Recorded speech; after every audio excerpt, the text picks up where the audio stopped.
오늘 이 저녁에는 음, 이 보배를 질그릇에라는 제목으로 은혜를 좀 나누었으면 합니다. 그래서 오늘 여기 보니까 사도 바울이 고린도 교회 교우들에게 이렇게 이제 서신을 보내서 말씀하고 있는데, 여기 질그릇이 상징하는 것이 무엇입니까? 이 보배를 질그릇에 담았다고 그러는데, 질그릇이 상징하는 것이 무엇입니까?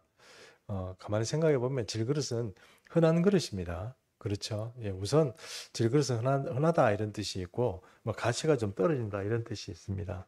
뭐 금그릇도 있고 은그릇도 있고, 뭐 좋은 어떤 보석도 있고 유리그릇도 있고 이런데, 질그릇이라 면 아무래도 좀 쓰기가 쉽고 조금 이렇게 함부로 쓸 수 있는 그런 어떤 좀 산 그런 그릇이다 이렇게 말할 수 있습니다.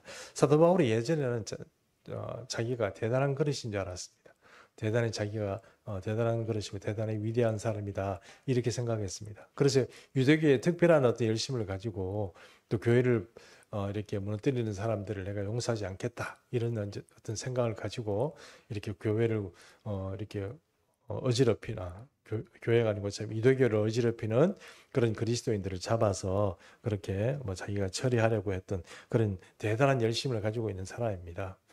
보면은 항상 좀 열심을 가지고 있고 뭔가 앞장서고 싶어 하는 사람들이 있지 않습니까? 그런 사람들이 이제 이 사도 바울도 마찬가지였다는 거죠. 그런데 사도 바울이 나중에 자기가 이 모든 것들을 겪고 보니까 자기는 질그릇이더라 이겁니다. 질그릇이더라. 나는 내가 뭐 금그릇이고 은그릇이고 대단한 보석인 줄 알았는데 깨닫고 보니까 질그릇이더라 이런 얘기를 하게 된다는 것입니다.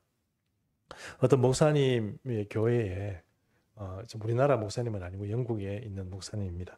그 목사님이 교회에 어떤 집사님이 찾아와 가지고 십자가 얘기하고 자꾸 이제 목사님이 설교하고 이러면 설교 듣고 사람들이 막 울고 이러죠. 그리고 그 교회가 참 은혜롭고 그런 교회입니다.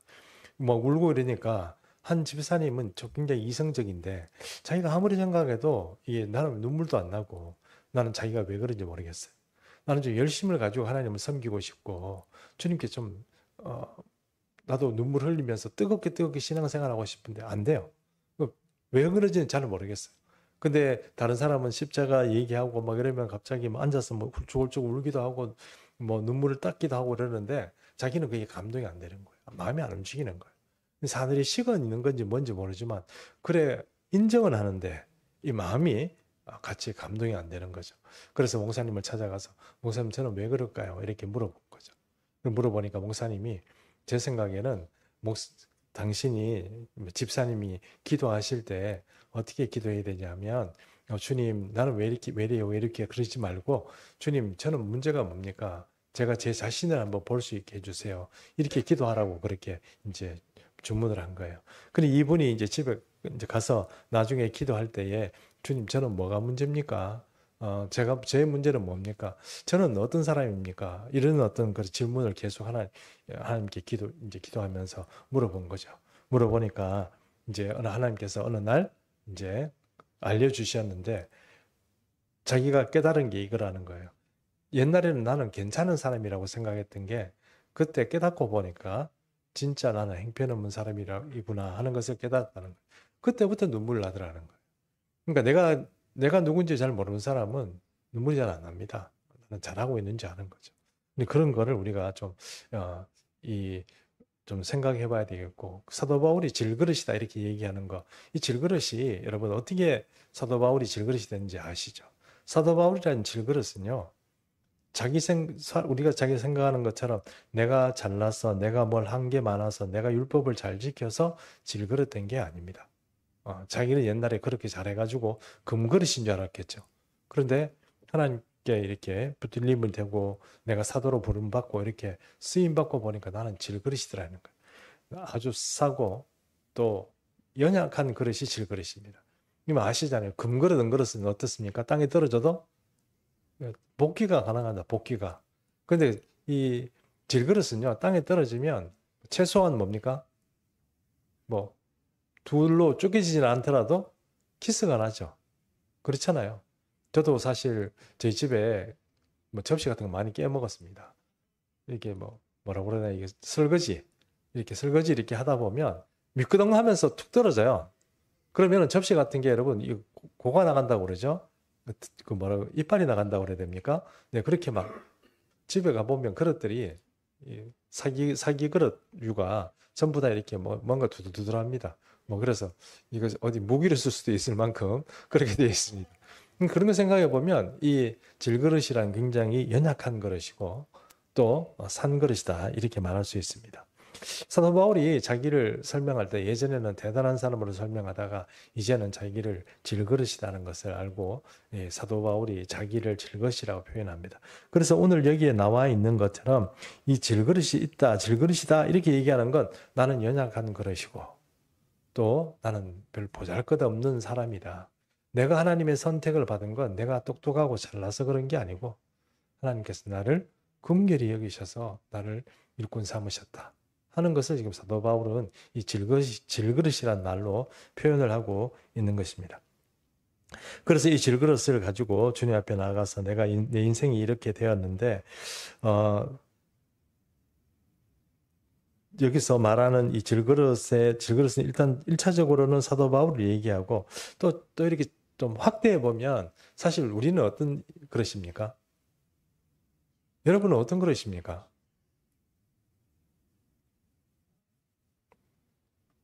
여러분 예전에 여러분은 금그릇이라고 생각한 적 없습니까? 나는 대단한 없습니까? 여러분 정말 신앙이 됐습니다. 저는 한때 착각해가지고 제가 금그릇이라고 착각한 적도 있습니다. 디모데서에 나오는 얘기 보면 사도 바울이 사람의 어떤 격에 대해서 얘기할 때 그릇이라고 얘기하죠. 우리도 사람을 얘기할 때 그릇이라고 얘기하지 않습니까?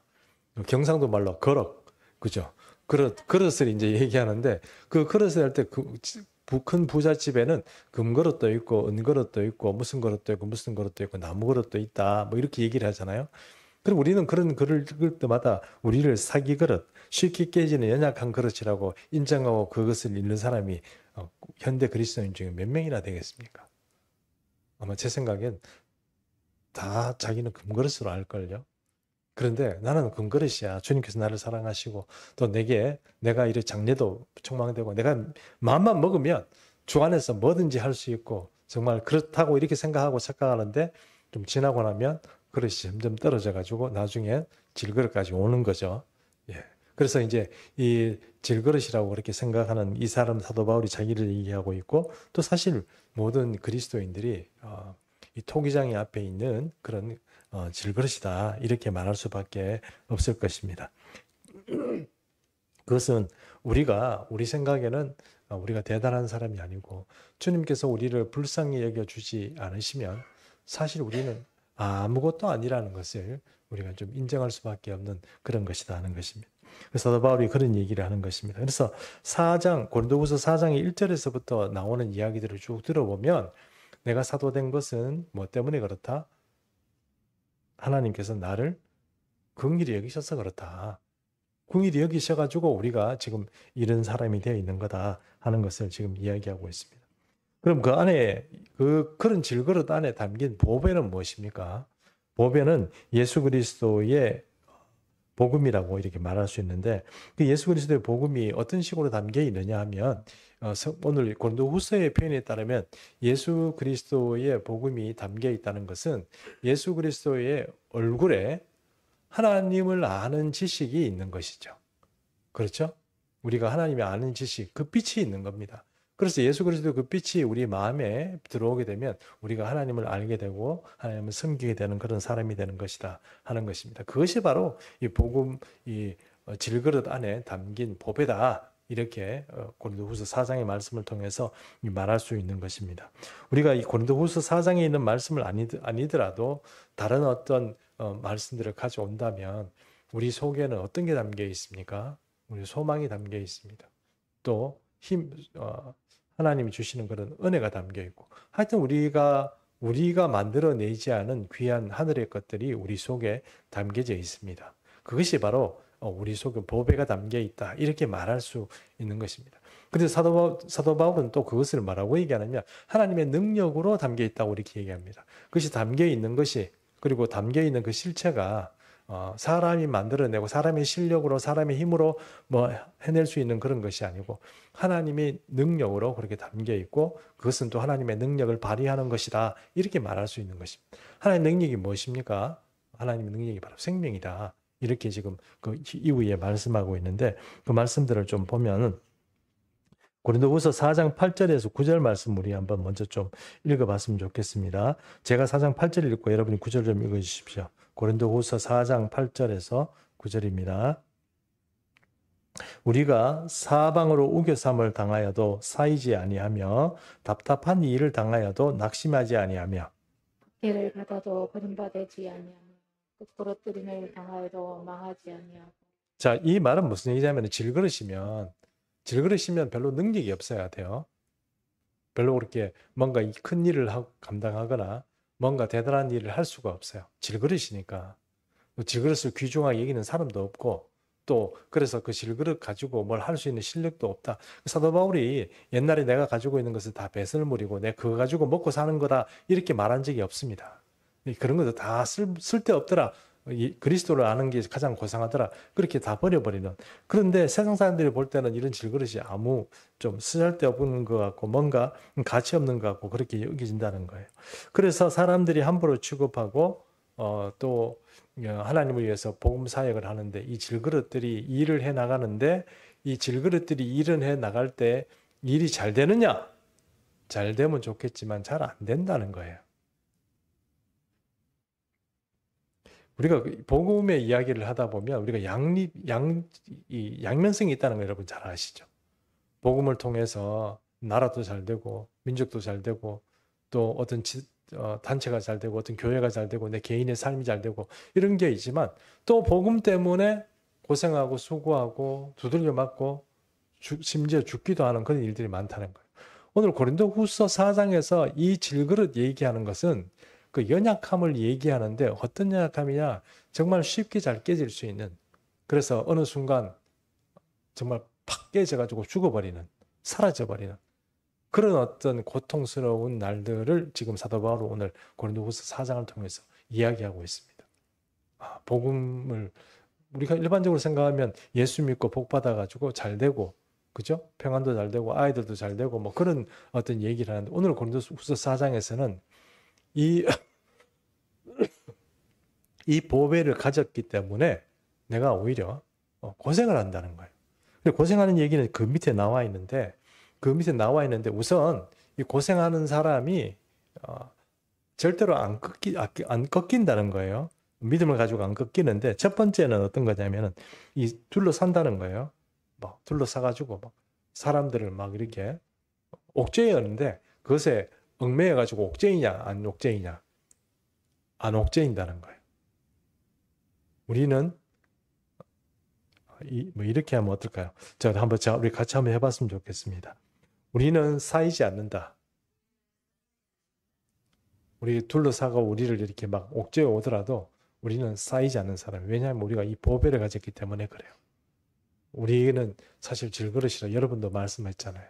뭐 착하게 옛날에 금그릇이라고 생각했는지 모르지만 지금 여러분 이제 이 정도 신앙생활을 하면 내가 질그릇이구나 하는 것을 깨닫잖아요.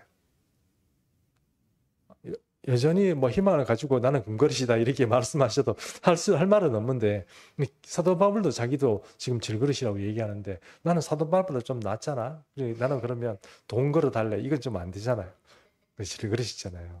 이 질그릇인데 그래도 이 질그릇임에도 불구하고 질그릇이면 그냥 쉽게 포기하고 쉽게 깨지고 이렇게 되는데 지금 사도 바울이 얘기하잖아요.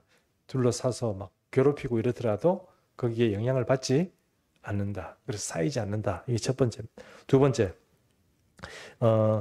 박해를 막 했어요. 박해를 좀 당하면 어떻습니까? 일이 좀 안 되고 뭐 이렇게 안 되면 이거 좀 이렇게 해가지고 안 되겠구나 하는 사람들이 판단하고 이 일에 낙심하는 거죠. 복음 사역에 낙심하는 거죠. 이거 안 되겠구나 이거. 이렇게 생각할 수 있는 거. 그리고 낙심하는 거. 우리는 낙심하지 않는다. 따라해 보십시오. 우리는 낙심하지 않는다.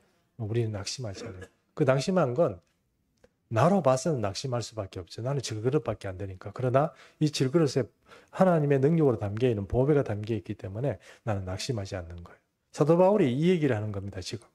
그러니까 우리도 똑같은 거예요. 우리도 믿음을 가지고 낙심하지 않는 거예요. 왜냐하면 우리 속에 하나님의 빛이 담겨 있고 그 복음이 담겨 있기 때문에 그래요. 그래서 여러분 우리가 옆에 사람을 볼 때 어떻게 봐야 되느냐면 아이고 저 사람은 뭐 별거 아니야. 이렇게 생각해야 되는 게 아니고 어떻게 생각해야 돼요? 그 속에 담긴 하나님을 두려워해야 되는 거죠. 그렇게 생각하고 그 사람을 대접해야 되는 거예요. 자, 세 번째 보겠습니다. 우리가 어떻게 생각하면 신앙생활 하다가 이거 내가 하나님 버림받았나? 이런 생각을 할 때가 있습니다. 그런데 지금 우리는 어떻게 해요? 우리 속에 예수님이 와 계시고 우리를 이렇게 빛 되신 사람으로 살아가게 할 때는 우리 속에 우리는 어떤 사람이냐면 우리는 버림받지 않습니다. 이해하시죠? 예, 따라해 보십시오. 버림받지 않는다. 여러분 버림받는다는 이게 굉장히 슬픈 이야기이기도 하고 굉장히 여러분 그럼 예수님께서도 늘 말씀하시잖아요. 바깥에 어두운 데 쫓겨나가지고 슬피 울며 이를 갈미 있으리라 이렇게 말씀하는 것처럼 우리가 예수 믿고 이렇게 살아가는데 우리가 절대로 하나님 앞에 예수님한테 버림받으면 안 됩니다. 아시죠? 그 열처녀 비유에도 나오는 거 보면 주님께서 기름을 잘 준비한 그런 15처녀는 데려가지만 5처녀는 놔두잖아요. 근데 이거를 주님께서 버리신다기보다는 어떻습니까? 자기들이 버림받는 거거든요. 그러니 주님께서 왜 나는 좀 이렇게 엇길로 가면 자꾸 회초리질도 하고 이렇게 뭐라고 하시고 이렇게 교훈도 하시고 은사도 주시고 이래가지고 나를 이끌어 오시지 왜 이렇게 나를 방치하시나? 내가 이렇게 해도 내가 이렇게 괴로운데도 방치하시나? 그런 생각을 하면서 나는 버림받았나 생각하는 분 계실지 모르겠는데 그렇지 않습니다. 주님은 우리를 버리지 않습니다. 네 번째는 무엇입니까? 예, 우리는 망하지 않습니다. 막 짓밟들이고 망하라고 막 그렇게 밟아도 우리는 절대로 망하지 않습니다. 우리는 망하지 않는다. 다시 한번 우리는 망하지 않는다. 요 네 가지가 영적인 문제에 있어서 여러분 굉장히 두려워하는 대부분의 사람들이 두려워하는 어떤 요소라고 말할 수 있습니다. 내가 이 하나님으로부터 버림받지 않을까? 또 내가 하나님을 믿음에도 불구하고 망하지 않을까? 뭐 이런 이야기들, 이런 생각들이 우리 속에 항상 있습니다. 세상적으로 생각하면 내가 이렇게 뭐 좀 하다가 좀 잘 안 돼가지고 망하는 경우도 좀 있잖아요. 그러면 이거를 망한다고 생각하면 하나님께서 나를 안 봐줘서 망한다고 생각하지만 하나님은 다 보고 계시죠. 보고 계십니다. 보고 계신데 보고 계심에도 불구하고 그렇게 실패할 수도 있다는 거예요. 이게 누구 얘기냐? 바로 질그릇밖에 안 되는 사도 바울과 그들의 사역 이야기입니다. 그러니 이런 사역이 우리가 현대 우리 교회에도 마찬가지고 우리 삶에도 마찬가지고 늘 우리가 복받고 풍성하게 되고 막 사람들이 막 넘치고 막 좋다 좋다 그러고 막 전부 다 해맑은 웃음으로 전부 다 막 화기애애하게 교회가 막 그런 분위기로 되는 게 아니고 뭔가 안 되고 뭔가 낙심하고 뭔가 실패하고 어떤 사람 망하고 막 그런 일들이 교회 안에서 계속 벌어진다는 거예요. 그때마다 정말 질그릇 안에 이 하나님의 보배를 담은 사람은 이거를 이겨내지만 그렇지 않은 사람은 말 그대로 버림받고 망하고 그렇게 된다는 것입니다. 그걸 사도 바울이 얘기하는 겁니다. 그래서 세상이 우리를 박해하고 막 이렇게 하더라도 우리는 절대로 망하지 않는다. 그 얘기가 지금 사도 바울이 하는 이야기입니다. 자, 그런데 이런 얘기야 우리가 늘 하는 얘기지만 사도 바울이 오늘 얘기할 때 좀 심각한 얘기를 하는데 나는 이 복음 전하는 일에 이런 박해가 있고 이렇다고 해서 어느 정도 수준이냐 나는 거기에 목숨 걸었다 하는 이야기가 바로 뒤에서부터 나오는 얘기입니다. 그러니까 우리가 예수 믿으면서 목숨을 잘 안 걸잖아요. 목숨 걸 일이 뭐 있습니까 요즘에? 뭐 누가 교회 간다고 누가 멱살 잡고 두들겨 패기를 합니까? 너 오늘 교회 가면 너 오늘 내가 칼로 죽인다. 이런 얘기도 없잖아요. 그런 일이 없잖아요. 예전에 우리는 한 3, 40년 전만 해도 시골에 이런 데 보면은 도끼로 찍는 분도 계셨고 그 딸을 향해서 그 식칼을 던지는 분도 계셨고 제가 들은 얘기도 좀 있거든요. 그런 분이 있었는데 그건 정말 목숨 걸고 교회 가는 거 아니에요. 근데 그런 것도 목숨 걸고 지금 교회원부들도 있었는데 요즘 누가 그렇게 합니까? 근데 그래서 그런지 모르지만 점점 더 신앙이 조금 더 약해지는 게 아닌가 이런 생각도 듭니다. 어쨌든 사도 바울은 어떤 식으로 목숨 걸고 살았냐. 사망의 역사와 생명의 역사가 얘기가 나오는데 고린도후서 4장 10절에서 12절 말씀입니다. 10절 말씀 제가 읽어보겠습니다. 우리가 항상 예수의 죽음을 몸에 짊어짐은 예수의 생명이 또한 우리의 몸에 나타내게 하려 함이라. 우리 살아있는 자가 항상 예수를 위하여 죽음에 넘겨짐은 예수의 생명이 또한 우리 죽을 육체에 나타나게 하려 합니다. 12절 함께 읽습니다. 그런즉 사망은 우리 안에서 역사하고 생명은 너희 안에서 역사하는. 결론으로 얘기하면 12절입니다. 나는 지금 죽을 지경이에요. 사망이 우리 속에서 역사를 해요. 그냥 쉽게 주님 믿고 선교하면 사람들이 전부 막 우리가 예수 믿고 막 돌아오고 막 우리 형제 우리가 어떻게 할거 하고 가슴을 치며 회개하며 돌아오면 좋은데 그게 아니라는 거예요. 그래서 그런 경우도 있죠. 성령의 역사가 가운데도 그런 경우도 있지만 또 어떤 경우는 수많은 경우는 오히려 욕하고 돌판매질을 받고 사도 바울이 그런 삶을 살았다는 거예요. 태장을 3번이나 맞고 돌 맞아가지고 죽을 뻔한 게 2번이고 뭐 그런 얘기 있잖아요. 배 타고 가면 배가 풍랑 만나가 죽을 뻔하고 어디 길을 가다가 이방인들한테 산적 같은 사람 만나가지고 뭐 죽을 뻔하고 뭐 그런 얘기들. 사도 바울은 목숨 걸고 이 일을 하는데 이런 사망의 역사는 내가 이런 일들을 해서 내가 이렇게 막 수고하니까 결국은 그것 때문에 누가 살아나냐? 너희가 살아난다는 거예요. 내가 이런 사망의 수고를 하니까 너희가 산다는 거예요. 그래서 12절 말씀처럼 사망은 우리에게 역사하고 생명은 너희 안에서 역사한다. 이런 말을 하는 것입니다. 그래서 사도 바울이 이렇게 사도 바울의 가르침을 받다 보면 이런 이야기를 하다 보면 사도 바울이 개인적으로 어떤 자기의 고충을 이야기하는 것 같지만 사실은 복음을 전하는 많은 사람들 중에는 이런 어떤 고통을 받는 사람이 많다는 것입니다. 현대에는 그런 게 없느냐? 그렇지 않습니다. 현대 교회 안에도 여전히 수고하고 고생하는 그런 목사님들도 많고 또 그런 어떤 지체들도 제법 있습니다. 이 사람들은 또 나름대로 주님의 그 십자가의 그 죽으심을 내 나름대로 나의 십자가로 이 세상에서 받아들이고 그것을 지고 지금 살아가는 사람들입니다. 말 그대로 죽음이 우리를 죽이려고 역사하는 그런 죽음의 역사가 우리 가운데 여전히 있고 그런데 그런 수고를 통하여서 하나님께서 열매를 맺을 때 그 사람을 통하여서 선한 열매를 많이 맺게 하고 선한 생명의 역사를 만들어내는 것이 또한 하나님의 역사라는 것입니다. 우리는 단순히 우리 시대에 그냥 전도 좀 하면 사람들이 올 것 같잖아요. 근데 그런 생각을 하고 지금 전도도 하고 이렇게 하잖아요. 근데 사실 어떻습니까? 목숨 걸지 않으면 전도가 안 됩니다. 목숨 거는 수준으로 전도를 해야 돼요. 그게 지금 사도 바울이 우리에게 주는 어떤 그런 인사이트입니다.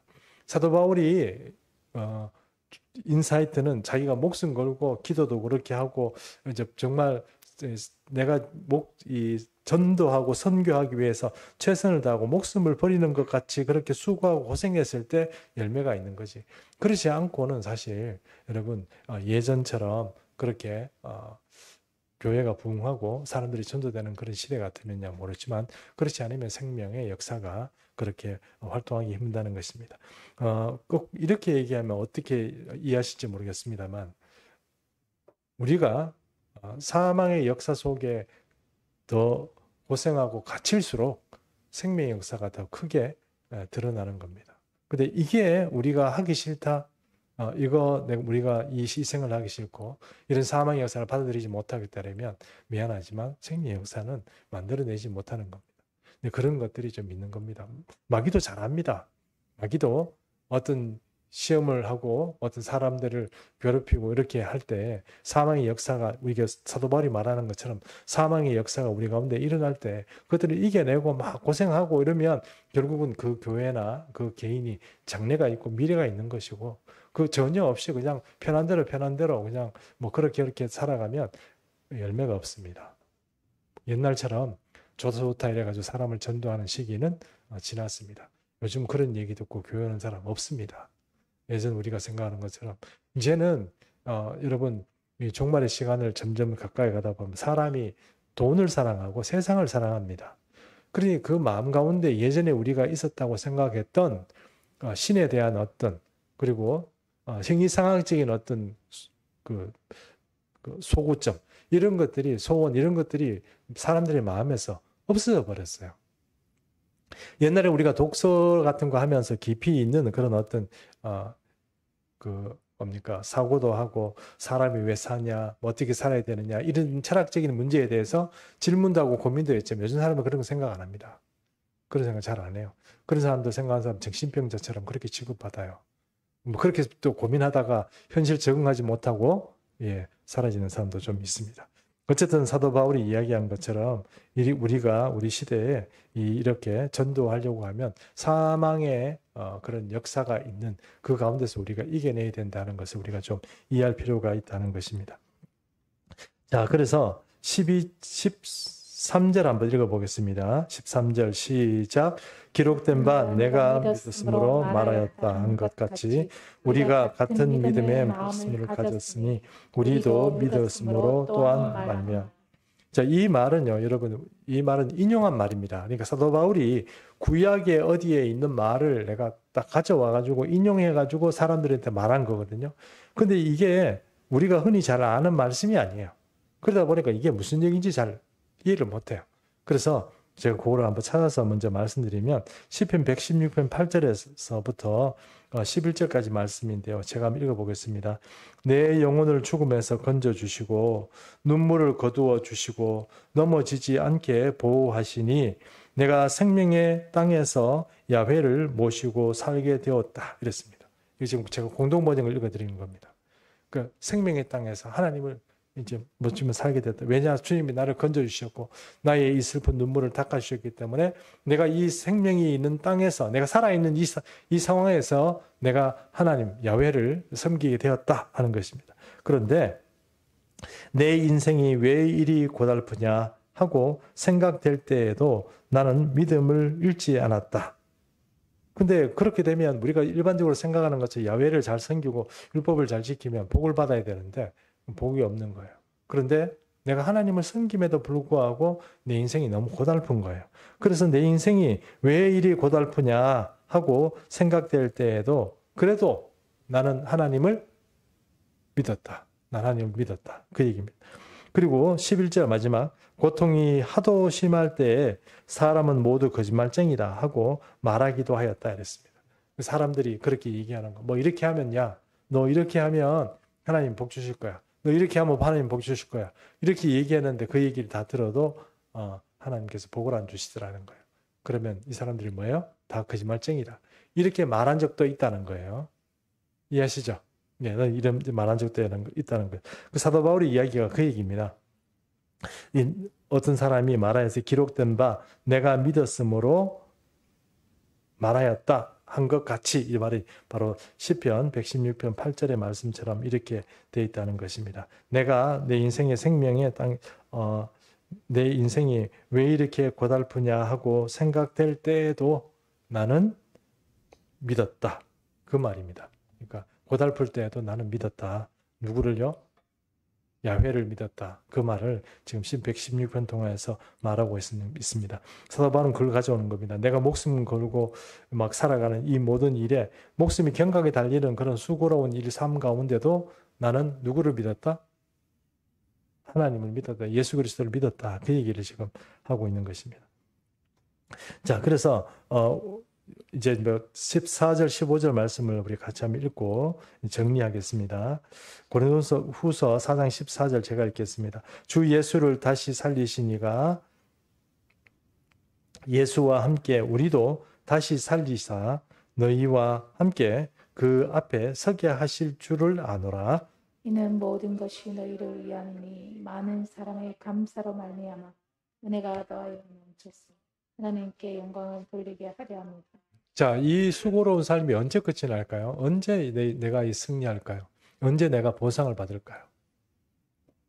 우리 생각에는 살아가면서 보상을 주님께 받았으면 좋겠지만 사도 바울의 보상은 어떻습니까?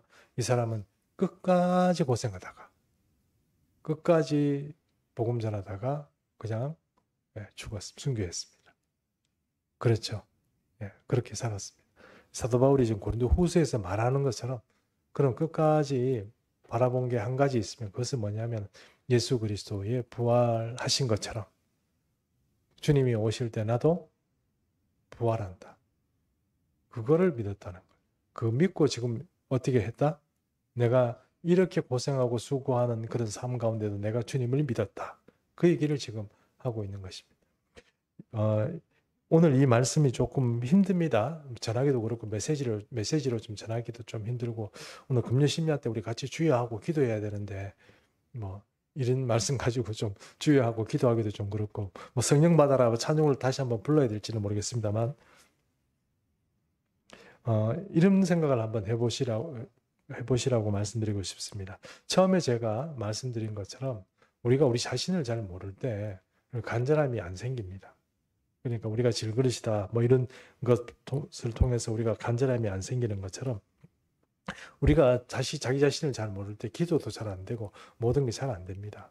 그런데 자기 자신을 알 때만 주님 앞에 나가서 그것이 절실해지고 주님이 감사하고 주님의 은혜가 대단한 것이고 예수님 이름만 들어도 눈물이 막 나고 이렇게 되는 것이 그게 안 돼 있을 때는 여러분 내가 뭐 이렇게 하고 이렇게 하고 이렇게 하고 이렇게 하는데 내가 뭐 이렇게 그 교회에서 내가 뭐 슬플 일이 뭐 있나 이런 식으로 생각하는 것들이 많다는 것입니다. 그런데 이 질그릇으로 사는 것이 하나님의 사람으로 사는 것이 인생이 즐겁지만은 않습니다. 즐거운 인생도 있겠죠. 즐거운 인생도 있을 겁니다. 그러나 즐거운 것만 있는 건 아닙니다. 사도 바울이 말한 것처럼 빈부에 취할 빈곤에 이렇게 처할 때도 있고 부자로 살 때도 있고 뭐 어떻게 건강할 때도 있고 건강하지 못할 때도 있고 사도 바울은 나름대로 고생을 하면서 살아갔습니다. 사도 바울의 질병이 있죠. 사도 바울이 자기가 질병이 있었는데 하나님께 그 사단의 가시를 뽑아달라고 3번 기도했다고 그랬습니다. 근데 그 사단의 가시라는 그 질병이 뭔지 아는 사람은 아무도 없습니다. 그러나 2가지로 축약이 되는데요. 한 가지는 간질이 있는 게 아닌가 생각을 합니다. 그 사도 바울이 막 이렇게 막 설교하다가 막 간질 때문에 막 넘어져가지고 이렇게 거품 막 물고 이러면 사람들이 은혜가 안 되잖아요. 그것 때문에 그렇다. 그거다. 이렇게 얘기하는 사람도 있고 대부분의 사람들은 저도 그렇게 생각합니다만 눈이 안 좋습니다. 눈이 잘 안 보이는 거예요. 저보다 좀 심하겠죠. 눈이 좀 잘 안 보이는 거예요. 그래서 눈이 안 보인다는 건 여러분 굉장히 큰 어떤 데미지가 있습니다. 다른 사람 앞에 서게 될 때 여러 가지 좀 어려운 것들이 있습니다. 비틀비틀합니다. 사람이 비정상적으로 왔다 갔다 하고 뭔가 이렇게 초점도 안 맞는 것 같고 사람이 좀 하여튼 이상합니다. 눈이 안 좋다는 건 굉장히 어렵습니다. 사도 바울이 눈이 굉장히 안 좋고 눈이 많이 아팠다 이렇게 말합니다. 자, 그 눈을 가지고 그런 사역을 했습니다. 그래도 죽기를 각오하고 살았고 여기 사도 바울이 얘기하고 시편의 기자가 말한 것처럼 나는 왜 이렇게 인생이 고달프냐? 내 인생 왜 이렇게 고달퍼? 이렇게 얘기할 때라도 나는 하나님을 믿었다 얘기하는 것처럼 사도 바울이 똑같은 얘기를 하는 거예요. 사도 바울이 복음 전하는데 너무 고달파요. 너무 힘들어요. 죽을 고생을 해요. 그래도 어떻게 해요? 나는 하나님을 믿었다. 나는 꺾이지 않는다. 나는 망하지 않는다. 나는 버림받지 않는다. 이런 믿음 가지고 사도 바울이 살았다는 것입니다. 자, 오늘 우리 교회도 우리 개척교회 하는데 개척교회 이게 참 저는 희망이 있다고 생각합니다. 왜냐하면 사람들을 보면 희망이 있는 것 같아요. 어떤 사람들입니까? 이 사람들은 나름 다 주님 앞에 충성되고 헌신된 사람들이에요. 어디 조그만한 개척교회에서는 있을 수 없는 그런 멤버들이 지금 여기 앉아가지고 함께 예배를 드려요. 단지 함께 와야 될 새신자들이 여기 안 와서 그렇지 우리 사실은 우리 헌신자들은 다 진짜로 말 그대로 헌신하고 또 이렇게 주님이 보시기에도 좀 아름다운 일들 나름대로 다 이렇게 소화를 하고 있는 것 같습니다. 그런데 우리가 문제가 뭘까 생각해 보면 반드시 그렇다고 생각할지는 모르지만 여러분의 삶 가운데 난 내 인생은 왜 이리 고달프냐? 왜 우리 예수비전 충성교회는 뭔가 빨리 부흥이 안 되냐? 이런 여러 가지 의문 가운데 혹시 계실지는 모르겠습니다. 그러나 여러분 우리가 예수님 믿고 끝까지 충성하고 따라가고 우리가 언젠지 모르지만 예수님을 전하는 이 사업에는 이 사역에는 잘 될 때도 있지만 잘 안 되는 경우도 많이 있다 하는 생각을 가지고 이 시간들을 견뎌내고 이겨낼 수 있는 그런 지혜가 있었으면 좋겠고 여러분 반드시 잘 되어야 상급이 있는 게 아니고 안 되는 상황을 견디는 것도 상급이 있습니다. 없는 것 같죠? 아니요, 여러분. 그 착각하지 마세요.